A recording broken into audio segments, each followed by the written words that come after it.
Bismillahirrahmanirrahim. Assalamualaikum warahmatullahi wabarakatuh.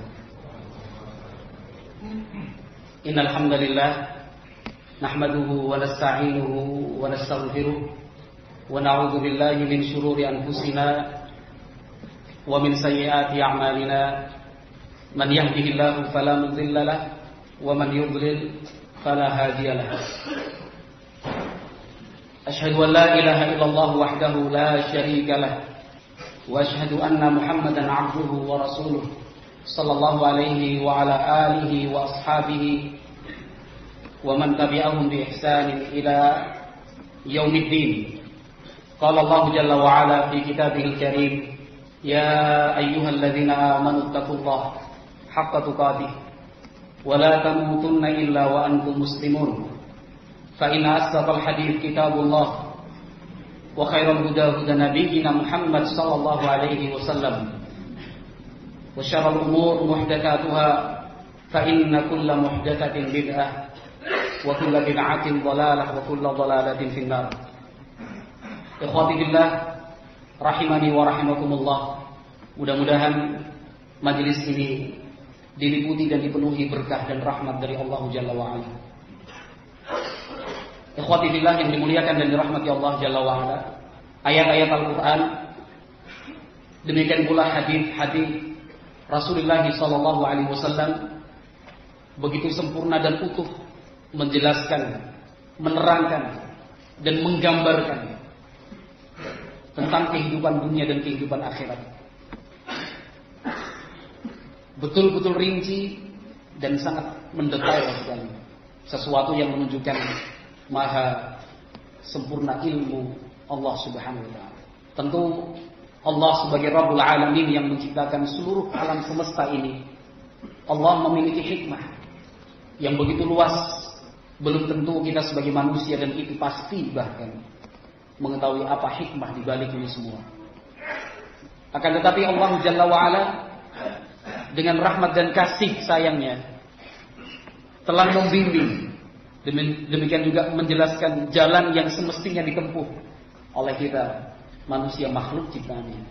Sebuah ayat, barangkali ayat ini adalah ayat pertama yang kita kenal sejak kita memiliki ketertarikan, sejak kita ingin mencari dan terus mencari kebenaran, yaitu firman Allah Subhanahu wa taala, wa ma khalaqtul jinna wal insa illa liya'budun.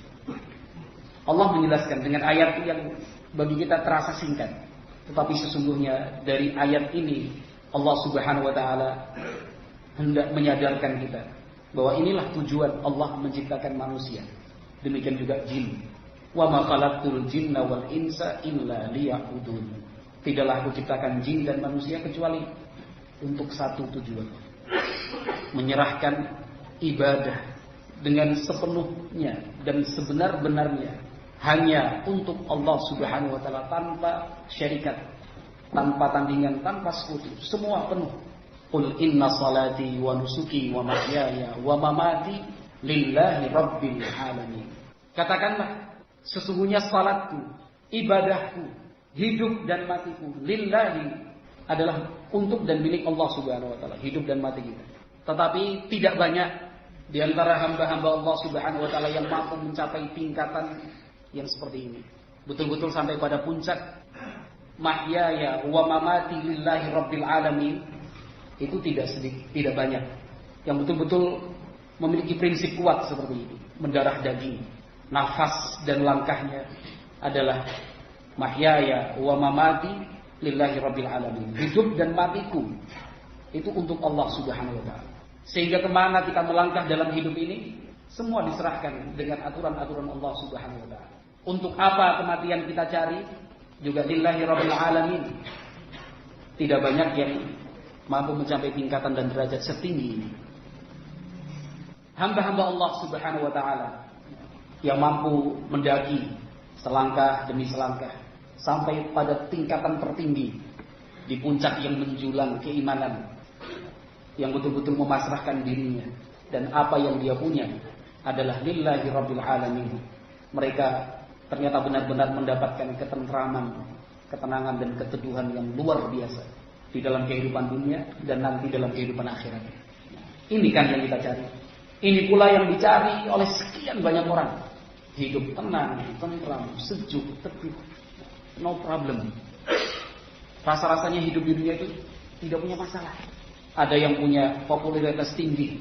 Siapapun yang melihat langsung mengenal, oh si A, oh ini si B. Dikejar-kejar, ada yang minta foto, minta tanda tangan. Dia pun mungkin punya harta yang kata orang sampai 7 turunan tidak akan habis. Kedudukan tertinggi sudah dia raih, istri yang cantik, anak-anak yang banyak jumlahnya. Banyak di antara kita yang mampu meraih semua ini, tetapi banyak pula yang belum merasakan kepuasan, belum bisa mencapai tingkat ketentraman, ketenangan. Mungkin kita bisa melihat banyak contoh dalam hal ini. Orang-orang yang terkenal, tokoh-tokoh terkenal dalam bidang apapun, penemu-penemu, ilmuwan, profesor bahkan. Bukan hanya satu gelar yang dia punya, tapi sekian banyak gelar.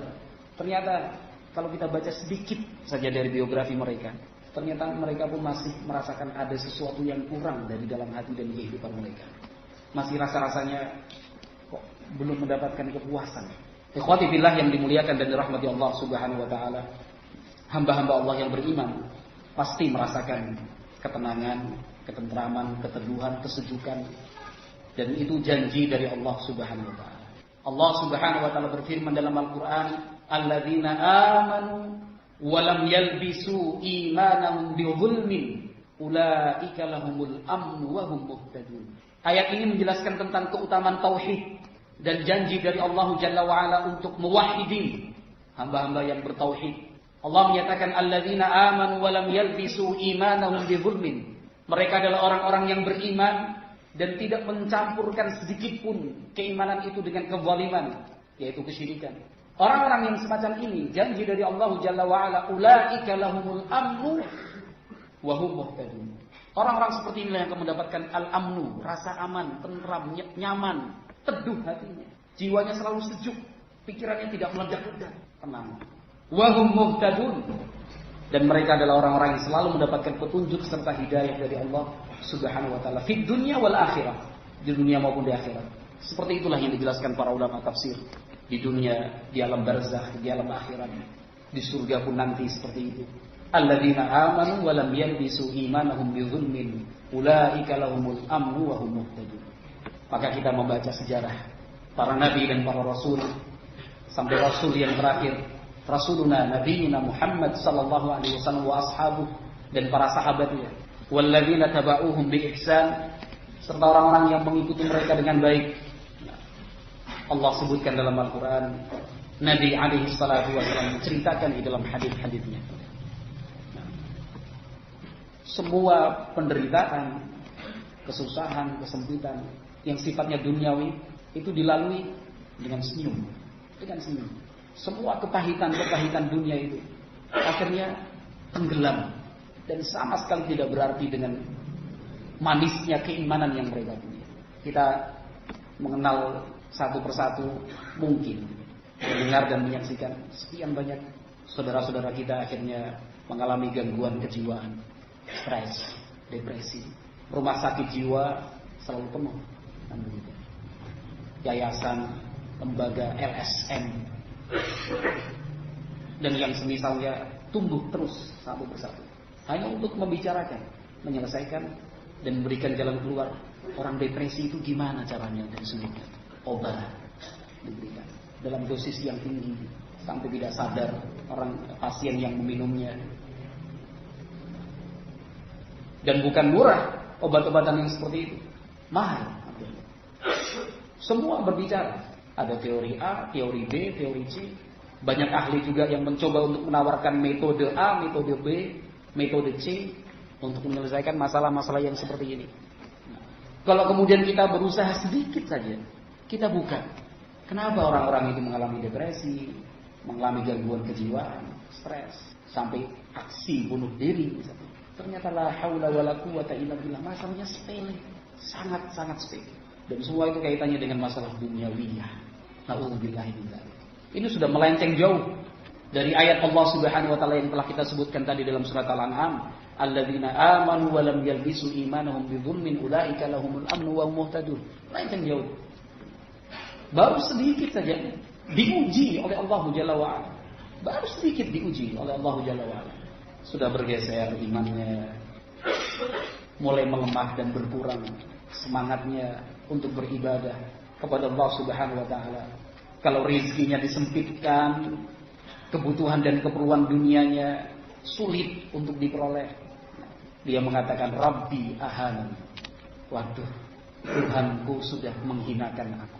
Tapi kalau orang diberi kelapangan, rezekinya melimpah, sehat terus, yang dia ucapkan Rabbi akraman. Wah, Tuhan ini betul-betul memuliakan saya.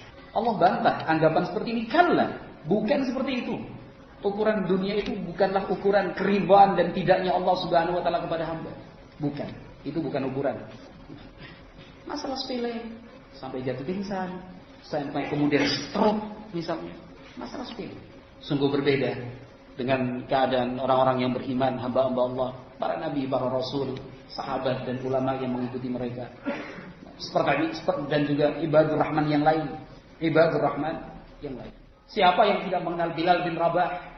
Bilal bin Rabah radhiyallahu taala anhu yang diseret oleh orang-orang kafir, diseret dengan paksa, dibawa ke tengah-tengah padang pasir, diteriknya padang pasir.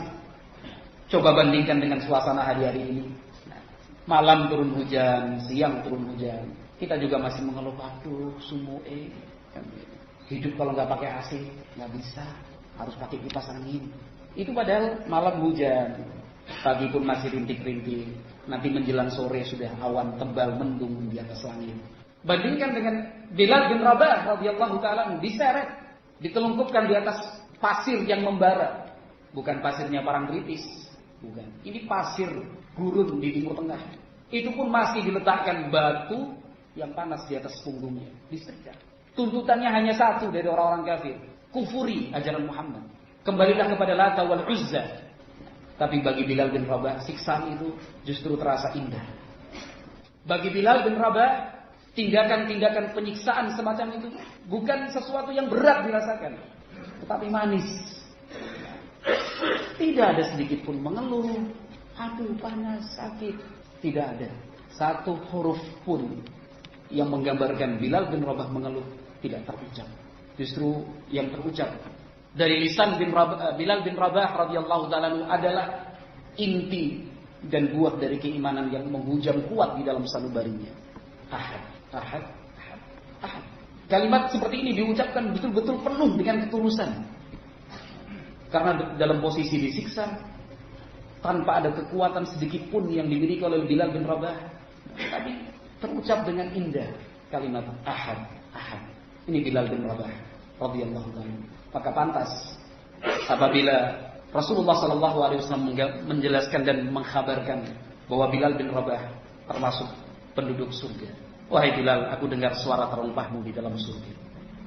Karena bagi seorang hamba semacam Bilal bin Rabah yang telah ditazkiyah, direkomendasi oleh Nabi SAW min ahli jannah, termasuk penduduk surga, semua siksaan tadi tidak dianggap sebagai sebuah siksaan, justru indah, manis dirasakan. Ini yang kita kejar, ikhwati fillah barakallahu fikum. Ini yang semestinya kita cari. Sikap seperti Bilal bin Rabah inilah yang semestinya kita kejar. Apapun yang kita hadapi, semua terasa manis, terasa indah.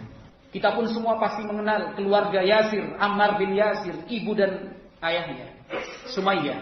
Ammar, Yasir, Sumayyah, satu keluarga utuh disiksa oleh orang-orang Quraisy. Penyebabnya hanya satu, karena beriman dengan risalah yang dibawa oleh Nabi Muhammad sallallahu alaihi wasallam. Disiksa dalam keadaan Nabi Muhammad alaihi wasallam melihat dan menyaksikannya. Kalau kita hanya sekedar membaca, membayangkan, ini Rasulullah sallallahu alaihi wasallam melihat, menyaksikan secara langsung. Sabran ala Yasir, bersabarlah wahai keluarga Yasir. Kalau kalian bersabar, surga untuk kalian. Surga untuk kalian.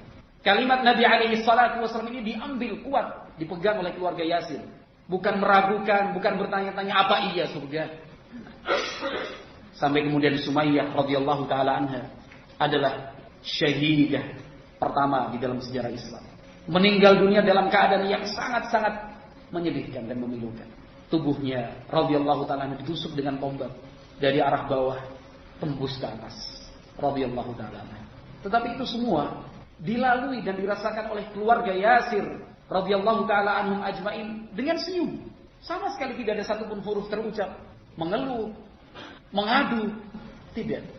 Semua dirasakan dengan manis, indah, radhiyallahu ta'ala anhum. Kemudian Yasir pun meninggal dalam siksaan. Hanya putranya Ammar radhiyallahu ta'ala anhu yang kemudian selamat, dibebaskan oleh Abu Bakar As-Siddiq radhiyallahu ta'ala anhu dengan uang tebusan yang sangat-sangat tinggi. Ikhwati fillah yang dimuliakan dan dirahmati Allah Jalla wa ala. Demikian juga para sahabat-sahabat yang lain.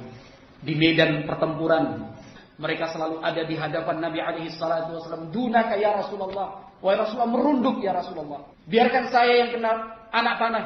Biarkan saya yang kena tusukan pedang dan lemparan lembing serta tombak. Biarkan saya yang meninggal wahai Rasulullah. Biarkan saya yang mati. Engkau harus tetap hidup. Sehingga sahabat-sahabat yang mulia di dalam tubuh-tubuh mereka ada tanda-tanda tombak, pedang. Az-Zubair bin Al-Awwam radhiyallahu ta'ala di tubuhnya 70 lebih lubang bekas tombak, pedang dan alat-alat peperangan yang lainnya. Bisa kita bayangkan dalam sebuah peperangan, wajah ketemu wajah, langsung darah. Tetapi subhanallah semua itu dilewati oleh para sahabat radhiyallahu ta'ala anhum ajma'in dengan manis, dengan indah, ringan, mudah radhiyallahu ta'ala anhum ajma'in. Semua ini diketahui oleh kaum mukminin. Bahkan seorang raja Heraklius pun dia tahu. Abu Sufyan radhiyallahu ta'ala anhu dalam hadis muttafaqun alaih yang saat itu berangkat berdagang, dipanggil oleh Raja Heraklius.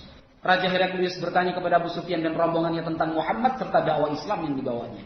Satu persatu ditanyakan. Dia anak raja atau bukan? Bukan. Yang ikut dia apakah orang-orang miskin, fuqara atau orang-orang kaya? Apakah telah terjadi peperangan dengan kaumnya sendiri? Selalu menang apa pernah kalah? Yang sudah masuk Islam di antara mereka apakah murtad? Semua ditanya. Pertanyaan yang kurang lebih 8 sampai 9 ini itu ada di dalam kitab suci Ahlul Kitab tentang kenabian Nabi Muhammad SAW.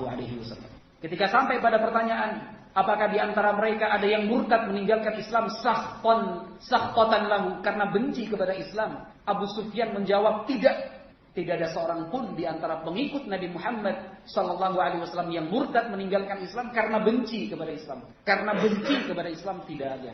Kata Heraklius, wa kadzalika iman idza khalata syabab batal qulub. Seperti itulah iman. Ini kata Heraklius yang akhirnya pun mati dalam keadaan kafir. Kata Heraklius, wa kadzalika al-iman idza khalata syabab batal qulub. Seperti itulah iman kalau sudah melebur di dalam hati. Yang namanya iman kalau sudah melebur dalam hati, dalam dada, seperti itu. Dia akan selalu mengedepankan iman. Dia tidak ingin meninggalkan dan berpisah dengan keimanan sekejap pun.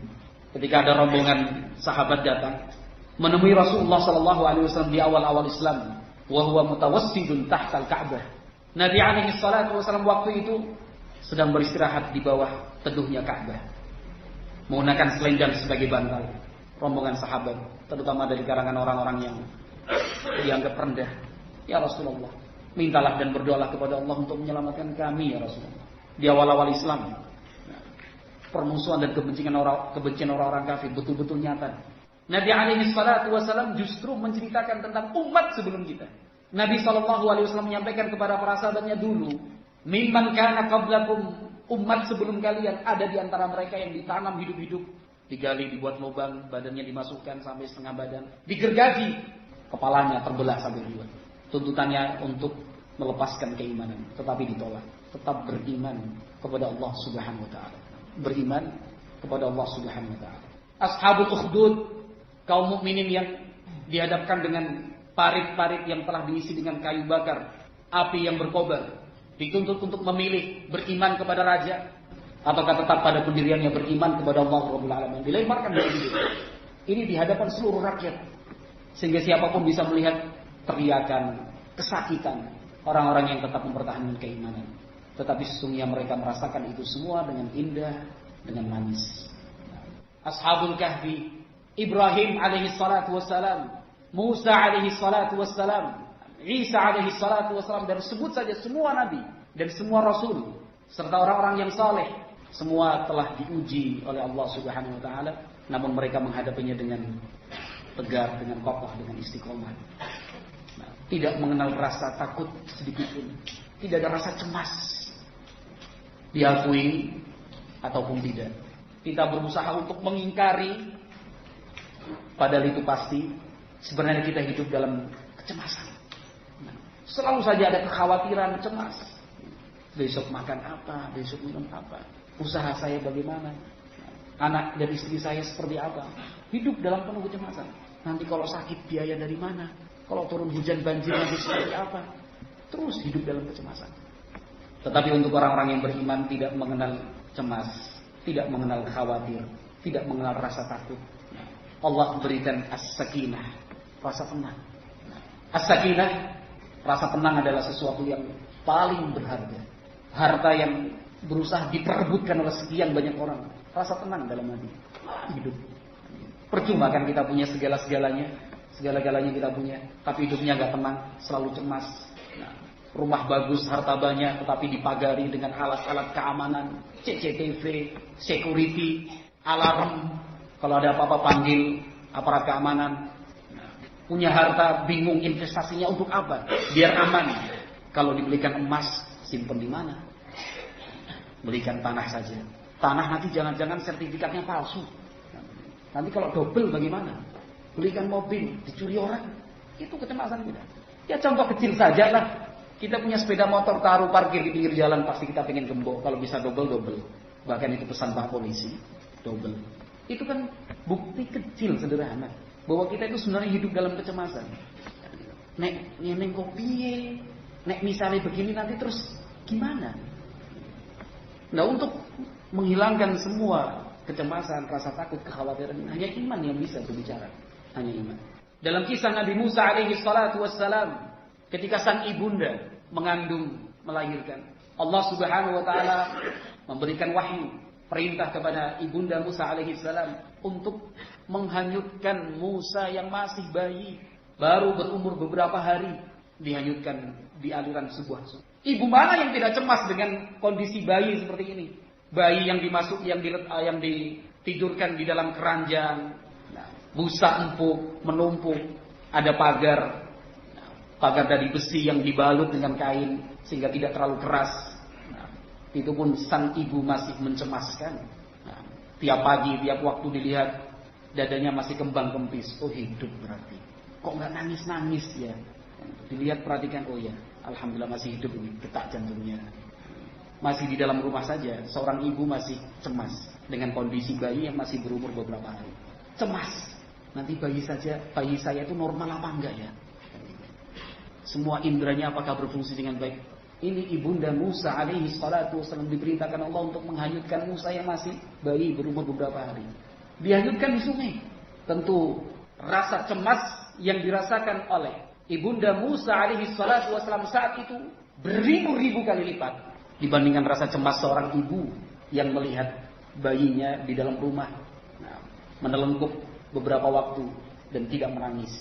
Ditambah lagi kondisi kerajaan saat itu yang dipimpin oleh Fir'aun laknatullah alaih, yang memerintahkan peraturan negara, bayi laki-laki harus dibunuh, disembelih hidup-hidup. Ini peraturan negara. Tidak ada satupun warga yang bisa melawan dari rentan. Mata-mata petugas khusus, petugas sandi dari kerajaan disebar ke sana kemari. Ibunda Musa alaihi salatu wasallam merasakan kekhawatiran, kecemasan seperti itu. Pada saat itulah Allah Jalla wa'ala berfirman untuk ibunda Musa alaihi salatu wassalam, wa auhayna ila ummi Musa an ardihi fa idza khifti alaihi fa alqihi fil yammi wa la takhafi wa la tahzani. Kemudian kami pun berikan wahyu kepada ibunda Musa, susuilah dia, tapi kalau engkau khawatir dan cemas, fa alqihi fil yammi, hanyutkanlah saja mengikuti arus dan aliran sungai.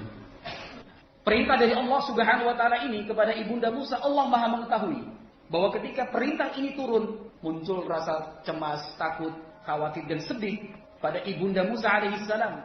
Maka pada ayat setelahnya Allah menyatakan wala takhafi wala tahzani. Dengan perintah ini menghanyutkan Musa alaihi salatu wasallam yang masih berumur beberapa hari, jangan takut, jangan bersedih, Jaminan dari Allah Subhanahu wa taala dibuktikan lagi dengan janji yang lain. Jaminan bukan sekedar jaminan kalau datangnya dari Allah Jalla wa ala. Pasti ada janji yang lebih konkret lagi. Allah menyatakan, "Inna radduhu ilaiki wa ja'iluhu minal mursalin." Sungguh suatu saat nanti kamilah yang akan mengatur rencana. Musa akan kembali kepadamu. Bahkan kami akan jadikan dia sebagai seorang rasul. Nah, dengan ayat ini legalah hati ibunda Musa alaihissalam. Dihanyutkan, diletakkan di sebuah tempat, sebuah kerajaan. Siapa yang menyangka bayi yang menjadi musuh Fir'aun nantinya justru diambil, diselamatkan, dirawat oleh istri Fir'aun. Sesuatu yang jauh dari perhitungan dan nalar manusia. Musuh utama Fir'aun justru dibesarkan, dididik di dalam rumah Fir'aun. Menangis sang bayi Musa alaihi salatu wassalam. Siapapun yang datang untuk menyusui, Musa menolak. Fir'aun pun tidak tega untuk menolak permintaan istrinya merawat Musa. Semua didatangkan. Lalu Allah pun yang mengatur. Ada seseorang yang mengatakan, ada seorang wanita yang mau menyusui bayi ini. Ibunya sendiri. Dipanggil bunda. Tidak ada yang mengetahui bahwa Musa adalah ibu, adalah anak kandung dari ibu tersebut. Istri Fir'aun sendiri. Betapa lemahnya manusia. Dia yang telah bermimpi kemudian ditakwil oleh ahli mimpi bahwa kekuasaan dan kerajaannya akan hancur di tangan seorang anak laki-laki. Lalu Fir'aun berusaha untuk menyelamatkan kerajaannya. Kecil, makar manusia kecil dan tidak berarti apa-apa. Betul-betul kerdil kita di hadapan Allah Jalla wa'ala. Semua dibunuh. Padahal yang akan menggoyang dan menghancurkan kekuasaan justru ada di dalam rumah. Tetapi yang perlu kita perhatikan adalah firman Allah Subhanahu wa taala, "Wala takhafi wala tahzani." Jangan sedih, jangan takut. Selama engkau beriman kepada Allah, tidak ada itu rasa cemas, tidak ada itu rasa takut. Misalkan muncul rasa cemas dan rasa takut itu, pertanyakan keimanan kita. Bukan mempertanyakan ayat dan hadis Nabi alaihi salatu wasallam. Nah, kita sudah beriman kok masih ada rasa cemas. Fala tuzakku. Jangan menganggap diri suci, jangan menganggap sudah beriman, kemudian meminta hak lepas dan selamat dari rasa aman dan rasa cemas, rasa takut dan rasa cemas. Perbaiki keimanannya, tingkatkan kualitas keimanannya, barulah janji Allah Subhanahu wa taala diturunkan. Pada saat Musa alaihi salatu wassalam membawa umat Bani Israel menyelamatkan diri dari kejaran Fir'aun dan bala tentaranya, di hadapan mereka laut merah. Padahal jumlah pasukan Fir'aun banyaknya berkali lipat dibandingkan pengikut Musa alaihi salatu wassalam waktu itu. Dari segi kekuatan, perlengkapan lebih superior, powerful, betul-betul penuh kekuatan pasukan Fir'aun. Sampai-sampai pengikut Nabi Musa alaihi salatu wasallam muncul kecemasannya. Inna lamudrakun. Falamma tara'al jam'an. Ketika masing-masing sudah melihat, sudah datang, sudah kelihatan. Pengikut Nabi Musa sudah mulai cemas. Inna lamudrakun. Ya Musa, ini sebentar lagi kita disusul. Muncul kecemasan, rasa takut. Nah, sudah terlihat kecepatan tinggi.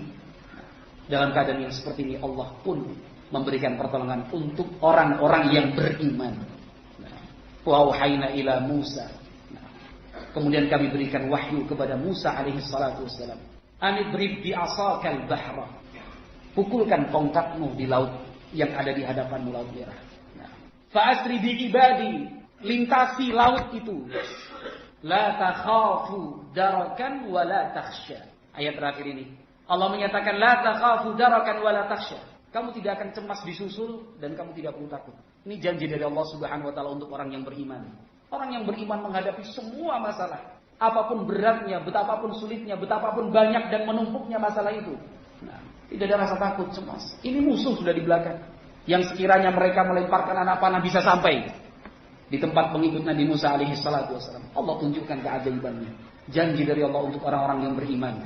Ulaika lahumul amnu wa hum muhtadun. Laut pun kemudian terbelah menjadi beberapa jalan sesuai dengan jumlah suku-suku besar dari Bani Israel. Mereka melintas. Sesampainya di seberang, pasukan Fir'aun saat itu masih di tengah lautan, menutup kembali. Sesuatu yang tidak masuk akal. Tetapi bagi Allah Subhanahu wa taala, wa ma dzalika 'ala Allah bi'aziz. Itu tidaklah sulit bagi Allah. Tidak ada yang mustahil bagi Allah di dunia ini. Tetapi sekali lagi itu untuk orang-orang yang beriman. Untuk orang-orang yang beriman. Sungguh ikhwati fillah yang dimuliakan dan dirahmati Allah, inilah yang semestinya kita kejar. Kalau kita belum sampai ke titik seperti ini, jangan pernah merasa puas. Jangan merasa sudah bisa ini, sudah bisa itu, sudah melakukan ini dan itu. Mampukah kita melepaskan diri dari kecemasan dan kekhawatiran, ketakutan di dunia yang sifatnya duniawiyah? Mampukah kita melepaskan diri? Kalau belum, berarti kita harus terus berlari mengejar. Jangan sampai ketertinggalan kita. Nah, itu disebabkan karena diri kita sendiri. Mungkin waktu itu akan habis. Ikhwati fillah yang dimuliakan dan dirahmati Allah Jalla wa Ala. Nabi Muhammad alaihi salatu wasallam hijrah dari Mekah menuju Madinah. Yang menemani hanyalah Abu Bakar As-Siddiq radhiyallahu taala anhu. Yang menemani adalah Abu Bakar As-Siddiq radhiyallahu taala. Di dalam sebuah gua sempit, beliau berdua menghindari kejaran orang-orang Quraisy dan upahan-upahan mereka. Orang-orang Quraisy berani membayar tebusan setinggi-tingginya barang siapa yang bisa menemukan Muhammad hidup atau mati. Bahkan hanya sekedar memberikan informasi yang akurat, dijanjikan hadiah dan bonus. Kekuatan Quraisy bukan kekuatan yang kecil. Superpower saat itu. Quraisy suku terbesar di dunia. Dengan ahli-ahli pelacak jejaknya, membaca tapak di atas pasir. Bahkan arah angin dan arah pasir yang diterbangkan angin, itu mereka bisa baca. Oh, orang ini sudah ada orang pernah lewat di sini beberapa waktu yang lalu, sehari yang lalu, 2 hari yang lalu ada orang mengarah ke sana, mengarah ke sini. Dalam keadaan seperti itu, idhuma fil ghar. Ketika mereka berdua, yaitu Muhammad dan Abu Bakar As-Siddiq radhiyallahu taala di dalam gua. Abu Bakar As-Siddiq radhiyallahu taala cemas, tetapi bukan mencemaskan dirinya sendiri. Abu Bakar radhiyallahu taala takut, tetapi yang ditakutkan oleh beliau bukan dirinya sendiri. Keselamatan Rasulullah sallallahu alaihi wasallam. Keselamatan Rasulullah sallallahu alaihi wasallam. Bahkan dalam sebuah riwayat disebutkan demi memberikan kenyamanan untuk baginda Nabi alaihi salatu wasallam, Abu Bakar As-Siddiq radhiyallahu taala tersengat oleh binatang berbisa. Beliau tidak bergerak sedikit pun agar tidur dan istirahatnya Nabi Muhammad alaihi salatu wasallam tidak terganggu. Kita digigit seekor nyamuk saja sudah mengeluh. Itu kita. Tetapi orang-orang beriman seperti Abu Bakar As-Siddiq dan yang lain tidak. Ketika kemudian sekelompok pasukan pelacak jejak sampai di mulut gua tersebut, Abu Bakar As-Siddiq radhiyallahu taala melihat kaki-kaki mereka, muncul kecemasan tentang keselamatan Nabi Muhammad SAW. Dalam yang keadaan seperti itu, ikhwati fillah yang dimuliakan dan dirahmati, apa yang diucapkan Nabi Muhammad SAW? Idh yaqulu li sahibihi la tahzan, innallaha ma'ana. Tidak usah bersedih, jangan takut, tidak perlu cemas. Allah selalu bersama kita. Mampukah kita mencapai tingkatan yang seperti ini? Kalau kita berbicara kesempatan, semua kita punya kesempatan. Tingkatan yang seperti ini, siapapun boleh dan siapapun diberi kesempatan untuk sampai ke sana. Sikap yang tenang. La tahzan, innallaha ma'ana. Jangan bersedih, sesungguhnya Allah bersama kita. Tetapi ucapan yang seperti ini bukan sekedar ucapan di lisan, harus didorong dengan keyakinan dan keimanan. Ketika kita mengatakan Allah bersama kita, karena kita sudah berusaha semaksimal mungkin, berikhtiar sekuat-kuatnya untuk menjadi orang-orang yang beriman. Karena Allah bersama, innallaha ma'al ladzina taqaw wal ladzina hum muhsinun.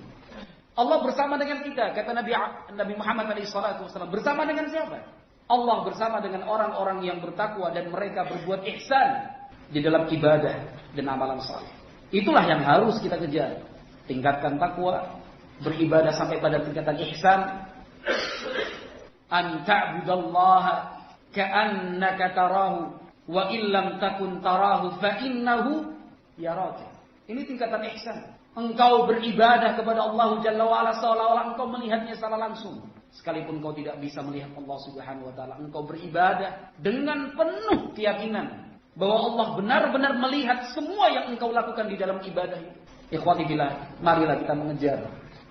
Ayolah kita cari tingkatan ihsan seperti ini. Ketika kita melaksanakan sholat, ingin berpikir sesuatu di luar sholat, kita sudah merasa malu. Karena kita melaksanakan sholat dalam keadaan yakin bahwa Allah melihat kita, gerak-gerik tubuh kita. Allah melihat apa yang terbaca di dalam pikiran kita.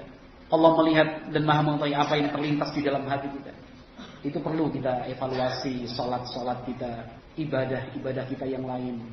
Sudahkah mencapai tingkatan ihsan? Seharusnya kan kita mesti malu sholat.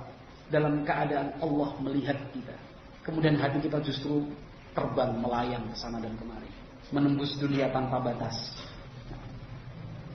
Bahkan tidak jarang kita lupa sudah berapa rakaat.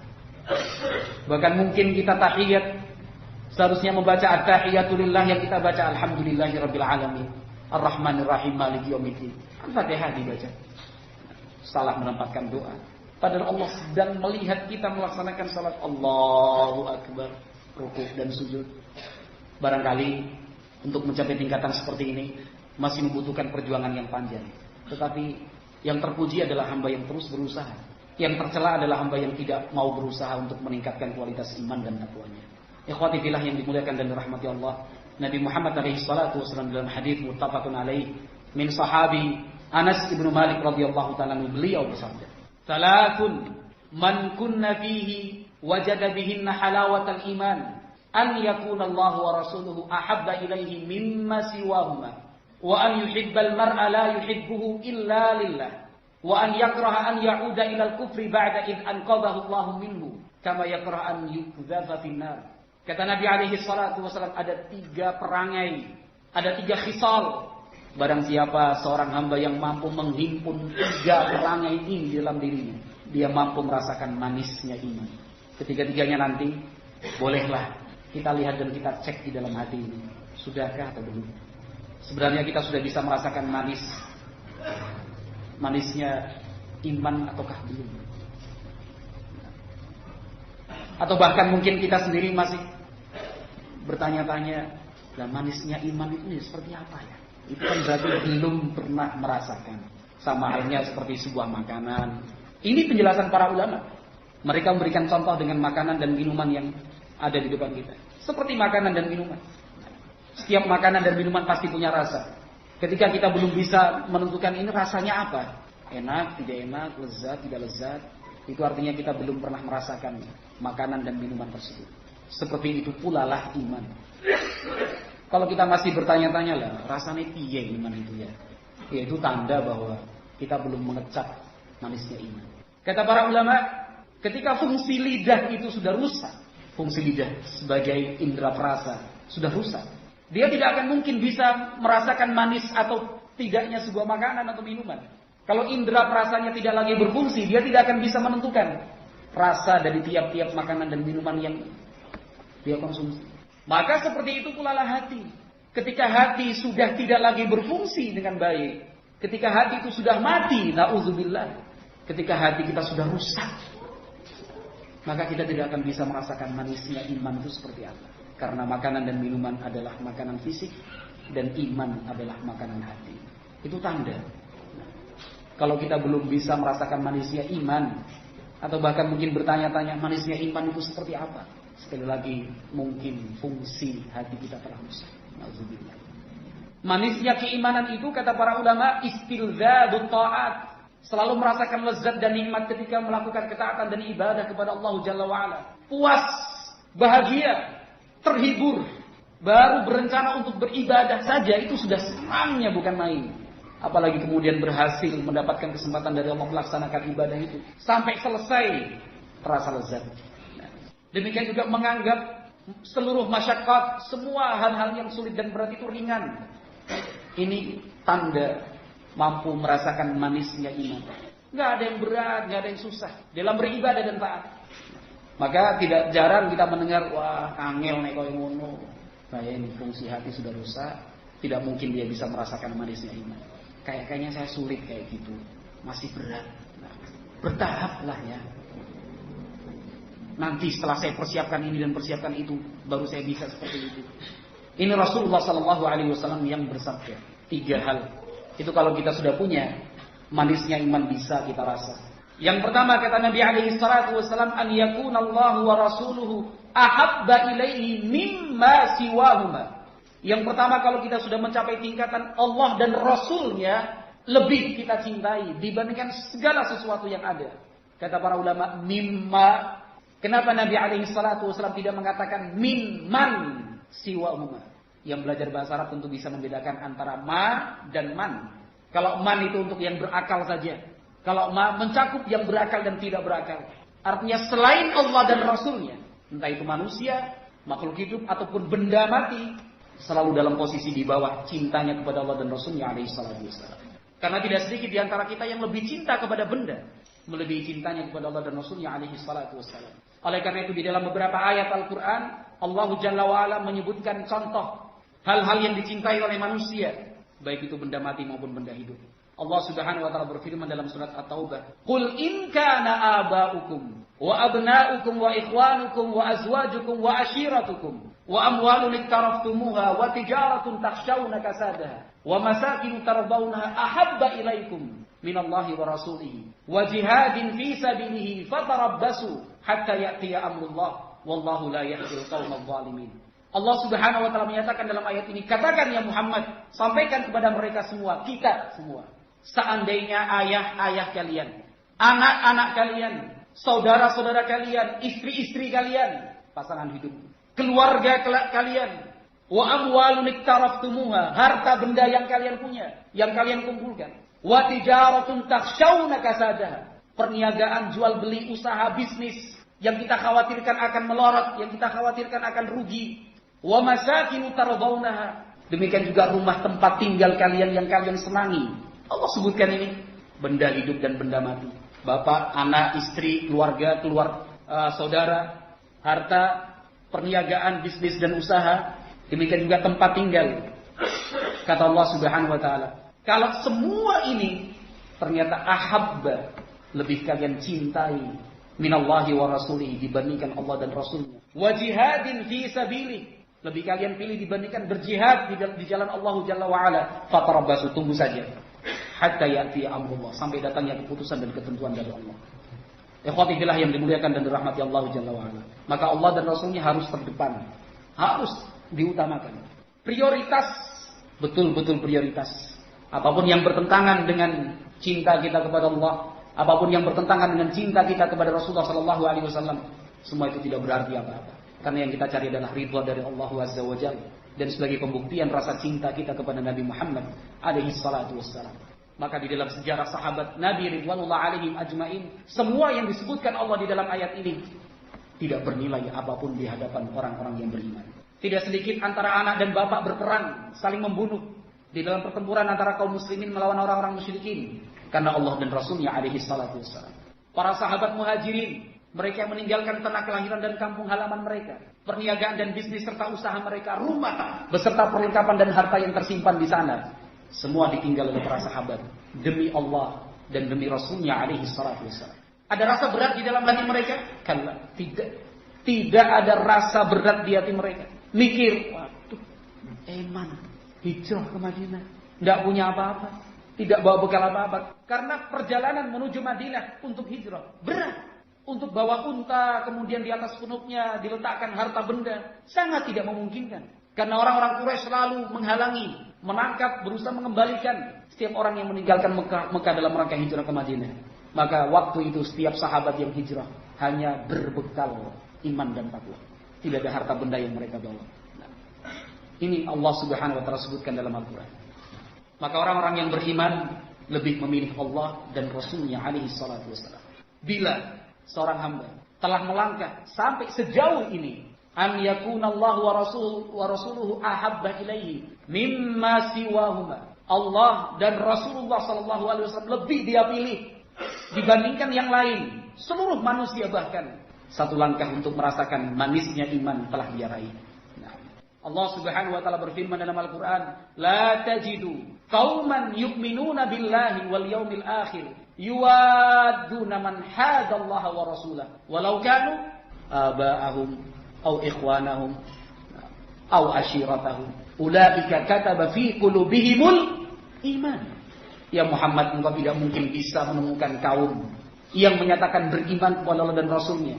Setiap orang yang mengaku beriman kepada Allah dan Rasul dan al-yaumil akhir, sikap dia tidak akan memberikan loyalitas, tidak akan memberikan rasa cinta yang hakiki kepada setiap orang yang memusuhi Allah dan memusuhi Rasulullah sallallahu alaihi wasallam, meskipun itu ayah kandungnya, anak kandungnya, saudara dan keluarganya.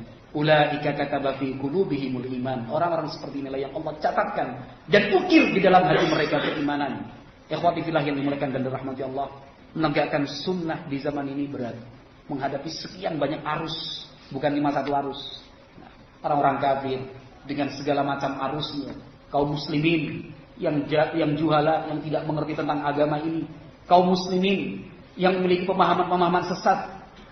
Arus begitu banyak. Kadang-kadang kita merasa malu untuk mengatakan ini loh saya salafi. Untuk menyatakan ini sunnah Nabi. Untuk menyatakan ini demi ridha ilahi. Kadang-kadang sulit. Wallahu a'lam bishawab. Itu kembali kepada kualitas keimanan ini. Ada mungkin rasa malu, sungkan, tidak percaya diri, padahal dia sesungguhnya mulia di hadapan Allah Jalla wa'ala dengan keimanannya, dengan tauhidnya, dengan bergema dan bergaulnya sunnah di dalam hatinya. Sesungguhnya dia mulia di hadapan Allah Subhanahu wa taala. Anaknya sekolah di mana, Mas? Ya, sekarang SMP tingkat 2. Padahal di pesantren Ma'adarus Salaf. Apa susahnya mengatakan anakku di pesantren, Pak? Contoh kecil ya. Kalau contoh-contohnya mah banyak. Kalau kita kumpulkan semua yang dari sini, wah, ribuan kali. Ini contoh kecil saja. Untuk menjawab pertanyaan mertua. Dengan tegas, anak saya di pesantren, Bu. Anak kami disekolahkan di pondok. Susah. Lebih memilih untuk menjawab yang aman-aman saja. Ya, sekarang sudah setingkat SMP kelas 2. Sudah setingkat SMA kelas 3. Ya kalau sekarang ya sudah usia kuliah lah, Bu.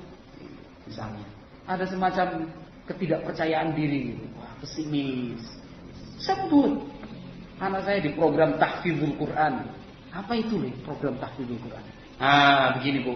Program tahfidzul Quran itu sebuah program. Jelaskan. Dengan penuh percaya diri, bangga. Itu contoh kecil. Kadang-kadang kita ingin diterima oleh orang. Padahal mungkin sikap kita itu bisa menimbulkan murka dari Allah Subhanahu wa taala. Nabi alaihi salatu wasallam sudah menyatakan seperti ini. Allah itu murka ketika kita mencari ridha orang. Yang penting orang senang, yang penting orang bisa menerima kita. Ya sedikit-sedikit melanggar juga nggak apa-apa. Belum saatnya ini disampaikan. Lah kapan? Sudah 5 tahun Anda berdakwah di tempat itu. Sudah 10 tahun Anda berdakwah di masjid itu. Lah mau sampai kapan mau tidak disampaikan masalah seperti ini? Waduh, ini masih susah kayaknya. Terlalu sensitif kalau kita bicara sururi. Terlalu sensitif ini. Sensitivitas itu kan karena kita sendiri yang mengkondisikan. Seharusnya juru dakwah itu yang mengkondisikan matunya. Untuk tidak sensitif masalah-masalah seperti itu. Ya, yang jelas an yakunallahu wa rasuluhu ahabba ilaihi mimma siwahu. Allah dan Rasulnya itu harus kita pilih, kita depankan. Kalau belum sampai di titik ini, modal pertama kita untuk mampu merasakan manisnya iman ternyata belum didapat. Yang kedua kata Nabi alaihi salatu wassalam, wa an yuhibbal mar'a la yuhibbuhu illa lillah. Langkah berikutnya untuk meraih manisnya iman, dia mencintai seseorang dan rasa cintanya itu tidak lain dan tidak bukan kecuali berdasarkan cintanya kepada Allah Subhanahu wa taala.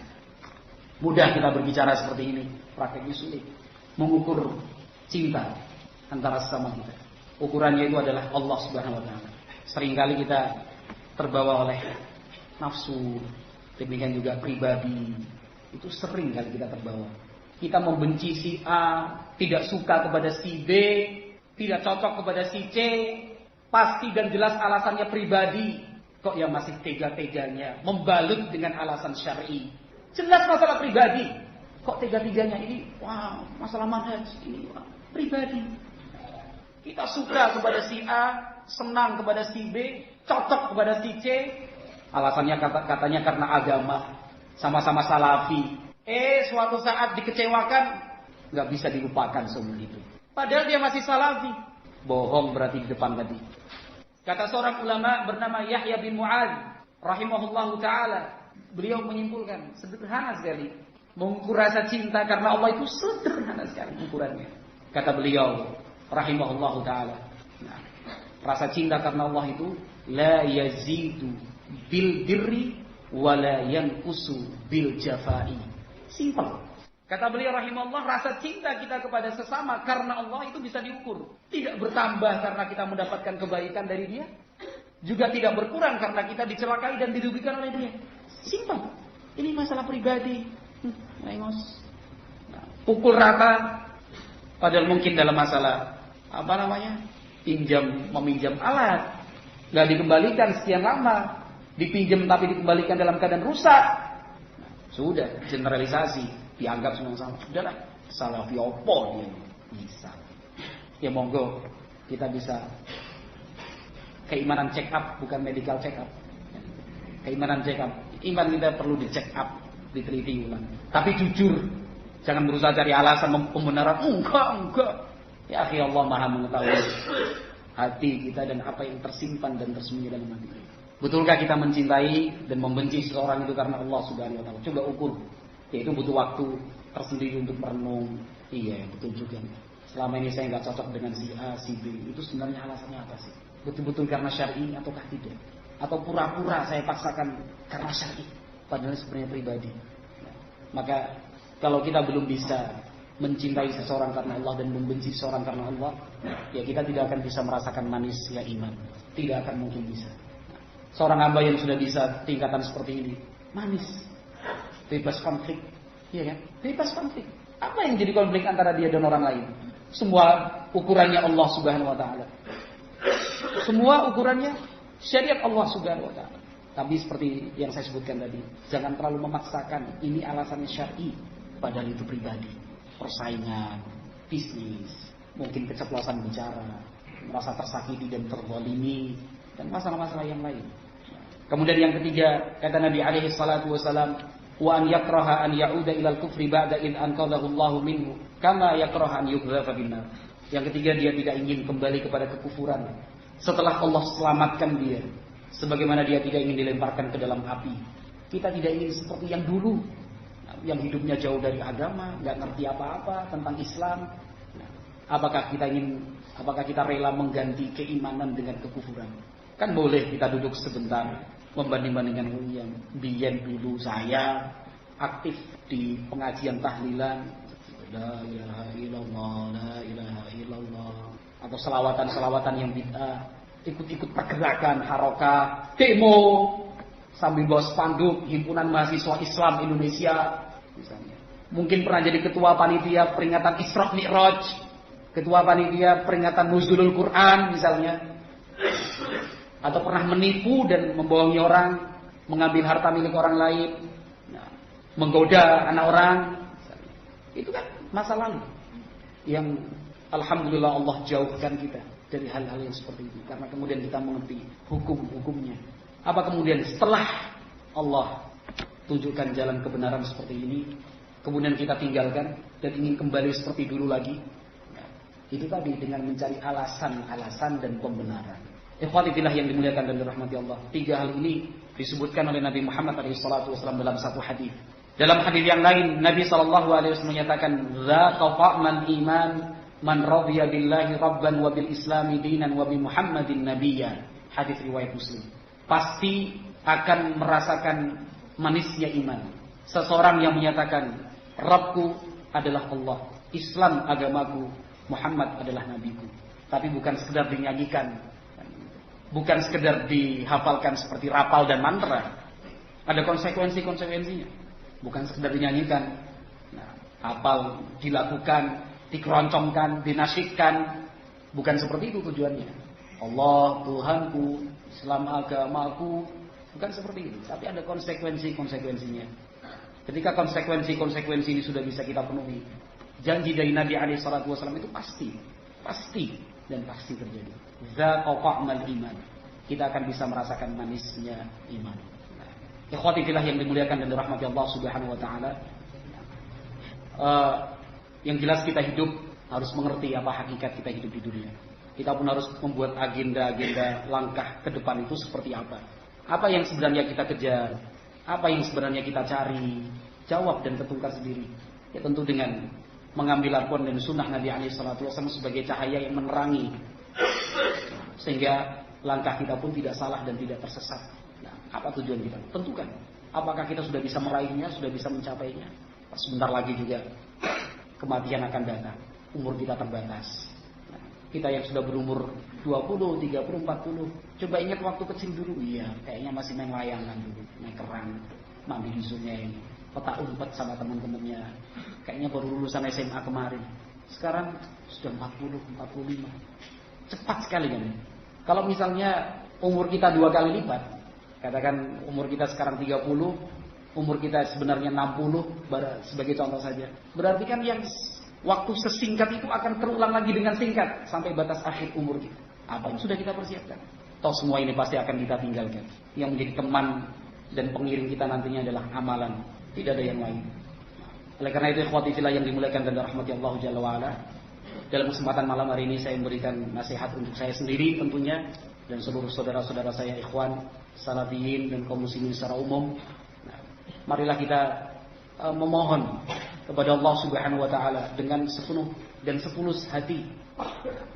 Demikian juga diiringi dengan ikhtiar yang nyata untuk mempertahankan iman, karena iman itu bisa hilang. Iman bisa hilang. Sementara iman adalah harta kita yang paling mahal. Jangan coba-coba dengan hal-hal yang bisa menggerus dan juga bisa mengurangi nilai keimanan. Jangan coba-coba. Sedikit itu nanti akan terus lama-lama. Na'udzubillahi min dzalik. Nah, itu tidak kita inginkan tentunya. Kita ingin menjadi hamba yang diberi husnul khatimah, akhir kehidupan yang baik. Nah, sehingga nanti ketika kita berhadapan dengan Allah Subhanahu wa taala secara langsung, tanpa ada perantara antara kita dengan Allah Jalla wa Ala, kita bisa tenang menjawab semua pertanyaan.